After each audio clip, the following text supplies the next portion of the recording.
رشتے کی بات پکی ہو چکی تھی۔ لڑکی والوں کو لڑکا پسند آ گیا کیونکہ وہ اعلیٰ تعلیم حاصل کر کے بہت اچھی ملازمت کر رہا تھا، جبکہ لڑکے کو لڑکی پہلے ہی سے پسند تھی۔ چنانچہ فوراً شادی ہو گئی۔ ماں اپنے بیٹے کی شادی کا برسوں سے انتظار کر رہی تھی۔ اگرچہ بیٹے نے اس کا طے کیا ہوا رشتہ ٹھکرا دیا تھا، تاہم وہ اب بھی ممتنع تھی کہ اپنے آنگن میں بچوں کے چہکنے کی صدائیں سنے، اور وہ دن بھی آ گیا جب بیٹا ایک بچے کا باپ بن گیا۔ ماں کا معمول تھا کہ وہ دن بھر اپنے ننھے پوتے کو سینے سے لگائی رکھتی، اسے پیار کرتی، جھولا جھلاتی اور سوتے وقت اسے اس کے ماں باپ کے حوالے کر دیتی۔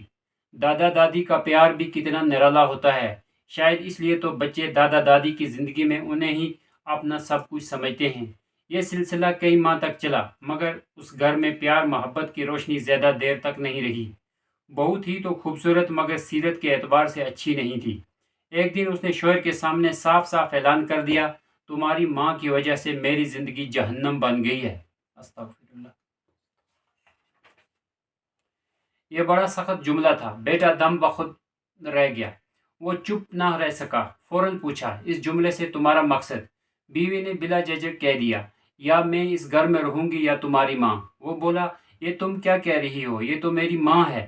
ہاں میں جانتی ہوں کہ وہ بڑھیا تمہاری ماں ہے اور میری ساس، مگر کیا تمہارے نزدیک وہ مجھ سے بھی زیادہ اہم ہے؟ کیا میں تمہاری شریک حیات نہیں ہوں؟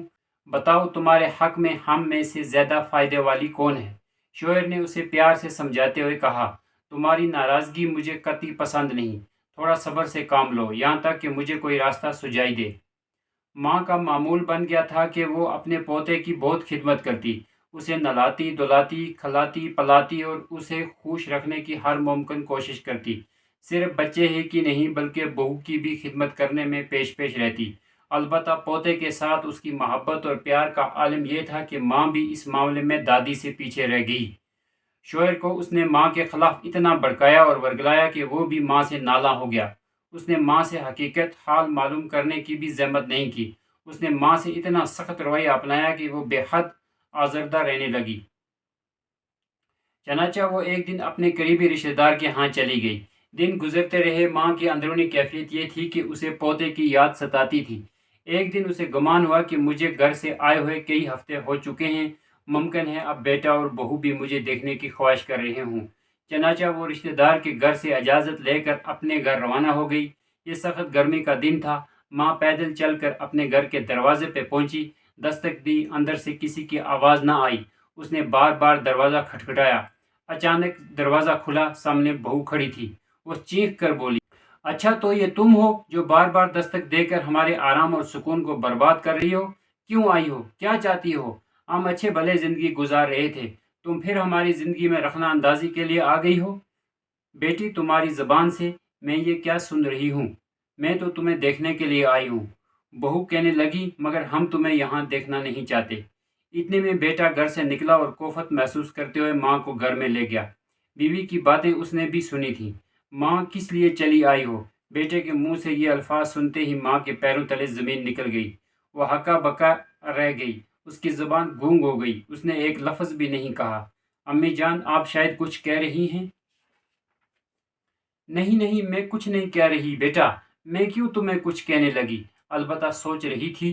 کیا سوچ رہی تھی؟ بیٹے نے جلدی سے پوچھا۔ میں سوچ رہی تھی کہ اب مجھے کہاں جانا چاہیے، ماں نے کہا۔ بیٹا فوراً بیوی کے پاس گیا اور چند منٹ بعد ماں سے آ کر کہنے لگا، امی جان ایسا کرتے ہیں کہ ہمارے ایک جاننے والے ہیں، ہم سب ان سے ملاقات کے لیے چلتے ہیں، بہت دن ہو گئے ان سے ملاقات نہیں ہو سکی۔ جب تم لوگ چلنا چاہتے ہو تو مجھے بھی کوئی اعتراض نہیں، ماں نے جواب دیا۔ اب وہ گاڑی میں بیٹھ کر جا رہے تھے۔ گاڑی سڑک پر دوڑتی ہوئی اس جان میں رواں دواں تھی جہاں بوڑھے لوگوں کا گھر ہے۔ گاڑی اولڈ ہاؤس کے گیٹ پر پہنچ چکی تھی۔ بیٹے نے ماں کا ہاتھ پکڑا اور اولڈ ہاؤس میں لے جا کر چھوڑ دیا۔ ماں کو احساس تک نہ ہوا کہ وہ کہاں آ گئی۔ اسے اس وقت معلوم ہوا جب بوڑھے لوگوں کے گھر میں اس کا نام رجسٹر میں درج ہو گیا۔ ماں کے دل پر کیا گزری، اس سے قطع نظر ہم اس واقعے کے نتیجے کی طرف چلتے ہیں۔ بیٹا ماں کو اولڈ ہاؤس میں چھوڑ کر بیوی بچے کے ساتھ گھر لوٹ آیا۔ بچہ دادی کی یاد میں رونے لگا، میری دادی کہاں ہے؟ میں اس کے پاس جانا چاہتا ہوں، تم مجھے میری دادی کے پاس پہنچا دو۔ دادی دادی دادی، مگر معصوم بچے کی فریاد سے بھی بیٹے اور بہو کا دل نہیں پس جا اور بیچاری ماں اولڈ ہاؤس کی 4 دیواری میں اندر ہی اندر غم کی بھٹی میں سلک سلک کر مرنے لگی۔ آج میاں بیوی بڑے خوش تھے۔ بیوی نے شوہر کو اپنی ایک سہیلی سے ملاقات کے لیے تیار کیا۔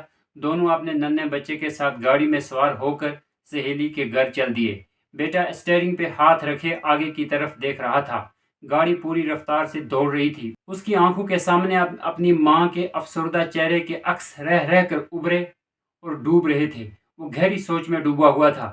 اچانک اس کی کانوں میں ساتھ بیٹھی ہوئی بیوی کی بھیانک چیخ سنائی دی، رکو رکو، بریک لگاؤ۔ ابھی اس کے منہ سے یہ الفاظ پوری طرح ادا بھی نہ ہو پائے تھے کہ اس کی گاڑی آنن فانن آگے جاتے ہوئے ٹرک کے نیچے آ کر دب گئی۔ بیوی نے جائے حادثے ہی پر دم توڑ دیا۔ شوہر کے ہاتھ پاؤں ٹوٹ گئے، وہ اپاہج ہو گیا۔ اب ننھا بچہ بالکل صحیح سالم تھا۔ بیٹا بستر مرض پر زیر علاج تھا اور چلا چلا کر کہہ رہا تھا، ماں کہاں ہے میری ماں؟ میری ماں کو بوڑھوں کے گھر اولڈ ہاؤس سے نکال لاؤ۔ ماں کو اس حادثے کی اطلاع دی گئی۔ اسے اتنا شدید قلق ہوا کہ اس کی آنکھیں بھیگ گئی۔ اس نے بے قرار ہو کر دونوں ہاتھ پھیلا دیے اور کہنے لگی، بیٹے تجھے اللہ شفا بخشے۔